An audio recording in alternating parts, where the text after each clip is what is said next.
does it appear that the Brisbane River has peaked now? Good morning, Joe. Yeah, the Brisbane River has peaked this morning at high tide at 4 metres. We'll still have to wait to see what happens for this afternoon's high tide and then into tomorrow, and that will be entirely dependent on continuing rain and inflows into the catchment. But taking into account that it appears the skies have cleared substantially for the moment, if there's no more rain for now, does it look like that's as bad as it's going to get as it did in the last hour or so, that further high tides from now should be lower if there's no more rain? Look, as I mentioned, there's still a lot of water to flow into the catchment and flow down from upstream. So the tides will be, or the high tide and the flood levels will be provided to us by the Bureau of Meteorology when they have that detail. Although it's a clear sky today above the Sunshine Coast and Brisbane, Beenleigh through to the Gold Coast into New South Wales, however, is experiencing extreme weather still. And we're having a lot of rain, a lot of water going into those southern catchments as well.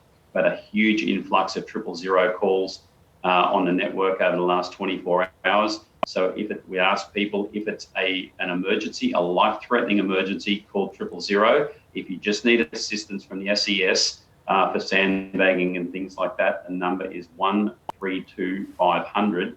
And probably above all, just to get people safe, keep people safe, don't take your cars out, don't go driving through flooded areas. And please, parents, keep your children out of the floodwaters, because the floodwaters are not safe environments for your kids. You don't know what's in there. And if they become at risk, we then have to put our people in to rescue them.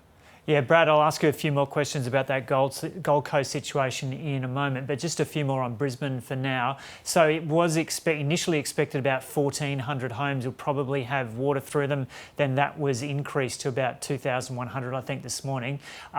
Can you say at this stage, it's probably too soon, but how many homes and businesses have had water through them? Look, at the moment, I don't have the specifics on the amount of homes and businesses inundated. We're still very much in the response mode to keep people safe and to rescue people. When the waters start to abate and start to subside, we'll then go into damage assessment and start the clean up and we'll be using Rural Fire Service volunteers, fire and rescue staff, and other people that we can get involved to assist with the clean up. As we've seen before, the cleanup will take several days, several weeks. So which suburbs have been worst affected when it comes to water through homes? Look, at the moment, there's many suburbs that are affected by the water flooding, whether that's water flooding coming from uphill or riverine flooding coming from the river. Always the riverside suburbs are affected more. And when we go down into the southeastern region, the Albert and Logan River area is under significant pressure, as is the Tallabudgera Valley and Coromant Creek area.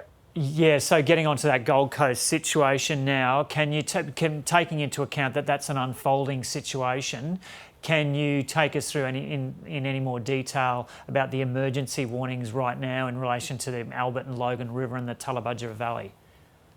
Look, we certainly do have emergency warnings out at the moment, and for those that want to keep up with the emergency warnings, we have 64 emergency alerts out at the moment. 64? And the disaster website, or the website for that is disaster.qld.gov.au/warnings, and that will provide you with details on all of the emergency warnings.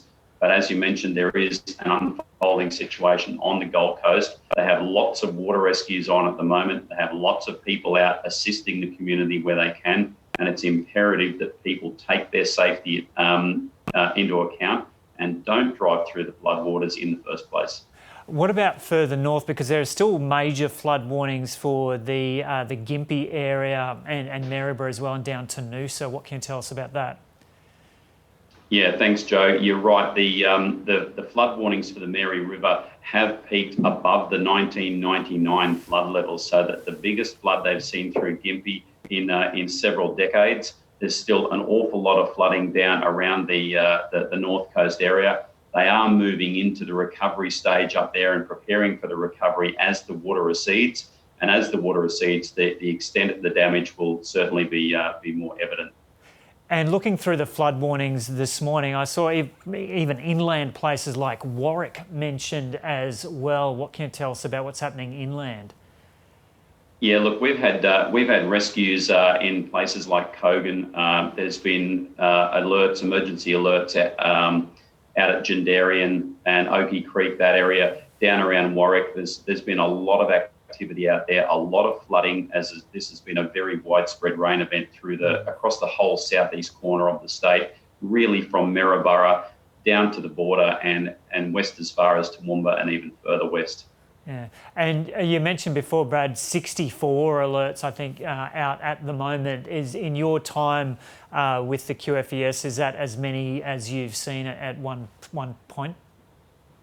At the moment, for a flood event, that's the most I've seen. We've certainly had a lot of emergency alerts out for bushfires in the past, and people should be aware that the emergency alerts are an additional source of information for them to make informed decisions and keep themselves safe and keep their families safe. So yeah, keep up to speed with the disaster website, also the Bureau of Meteorology website, to look at the current situation so that people can actually stay safe and stay at home wherever you can, because the roads are clearly not the place to be today. Yeah, and just mentioning that disaster website once again, what's the address?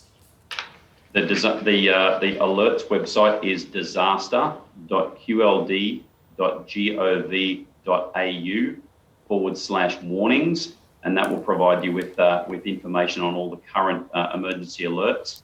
And I'll just reiterate that if you have a life-threatening emergency, call 000. If you have a general inquiry or general assistance for sandbagging and the like, call SES on 132 500.